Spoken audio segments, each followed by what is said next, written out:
centenas de blindados foram destruídos em poucos dias. Linhas defensivas consideradas impenetráveis colapsaram em horas. A superioridade tecnológica não impediu perdas humanas e territoriais mensuráveis. Nada disso aconteceu por falta de informação.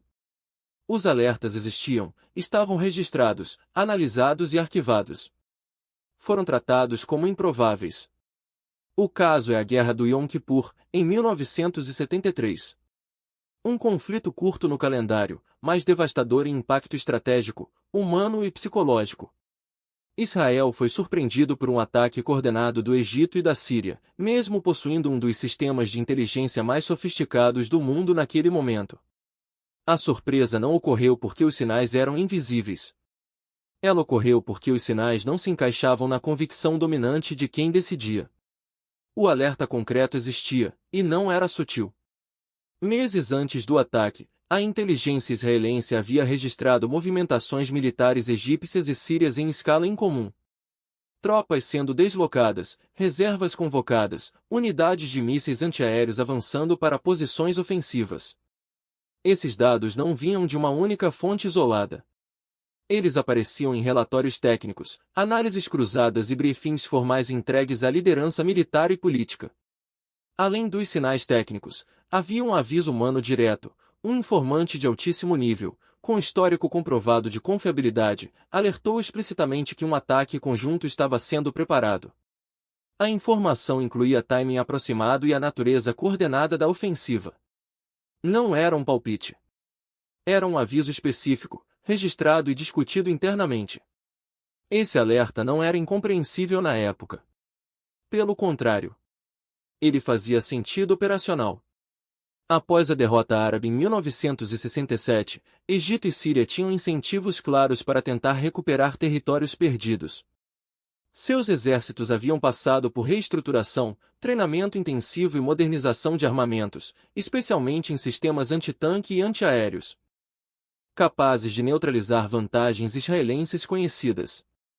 O alerta dizia, em essência, o cenário mudou. A premissa de que o inimigo não atacaria sem superioridade aérea absoluta já não era válida.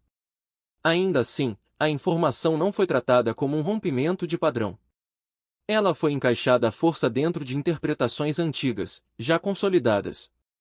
Mesmo com esses sinais, o alerta foi conscientemente minimizado. E esse é o ponto central. Ele não foi descartado por incompetência caricata ou negligência óbvia. Ele foi descartado porque contrariava uma doutrina que havia funcionado antes. A chamada conceito dominante dentro da inteligência israelense afirmava que os adversários árabes não iniciariam uma guerra sem antes obter condições estratégicas específicas que, segundo essa mesma doutrina, ainda não existiam. Toda nova informação era filtrada por essa lente. Se os dados não confirmavam o conceito, eram classificados como exercícios, blefes ou preparativos defensivos. O problema não era a ausência de dados, mas excesso de confiança no modelo interpretativo. A hierarquia teve um papel decisivo. Analistas mais jovens e alguns oficiais de campo levantaram dúvidas, mas essas dúvidas precisavam subir uma cadeia de comando rígida, onde a convicção dos níveis superiores era praticamente inquestionável. Questionar o conceito significava desafiar a base intelectual de anos de decisões anteriores. O custo institucional de estar errado parecia maior do que o risco de manter a leitura vigente. Houve também pressão operacional e psicológica. Mobilizar reservas em larga escala significava impacto econômico imediato, desgaste político e o risco de parecer provocativo diante da comunidade internacional. Como ataques anteriores não haviam ocorrido apesar de sinais semelhantes, a experiência passada reforçava a sensação de controle. O pensamento de grupo consolidou a ideia de que o alerta era apenas mais um ruído conhecido. Algo que já havia sido visto antes e não havia levado a consequências graves. A confiança no próprio histórico substituiu a disposição de revisar premissas. O sistema não falhou por falta de inteligência, mas por rigidez cognitiva. O alerta não foi negado. Ele foi reinterpretado até perder sua urgência. Quando a decisão final foi tomada, não era mais sobre avaliar riscos, mas sobre preservar coerência interna. Quando o ataque começou, a consequência foi imediata e mensurável.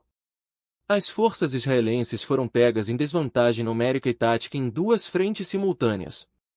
Linhas defensivas no Sinai e nas colinas de Golã foram rompidas. Unidades blindadas avançaram sem cobertura adequada e sofreram perdas severas diante de mísseis antitanque portáteis, uma ameaça subestimada nos cenários prévios. A Força Aérea, pilar da superioridade militar israelense, encontrou um ambiente saturado por mísseis antiaéreos modernos. Aeronaves foram abatidas, operações ficaram limitadas e a resposta inicial perdeu velocidade. O custo humano foi alto, milhares de soldados mortos e feridos em poucos dias.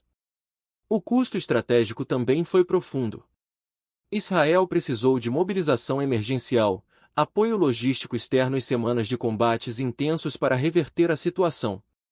Embora o conflito não tenha resultado em derrota existencial, a sensação de invulnerabilidade foi destruída. Internamente, o choque levou a investigações oficiais, demissões de altos comandantes e uma revisão profunda dos processos de inteligência e tomada de decisão. O erro não foi ignorar completamente os sinais, mas decidir que eles não justificavam uma mudança de postura. Nada disso era inevitável.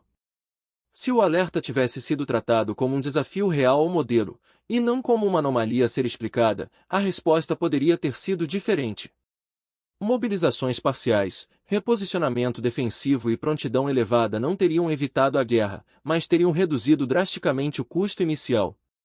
A Guerra do Yom Kippur permanece como um exemplo documentado de como alertas claros falham quando colidem com convicções consolidadas. O desastre não nasceu do caos nem da falta de dados. Ele nasceu da recusa em aceitar que um adversário racional pode agir fora do roteiro que você escreveu para ele.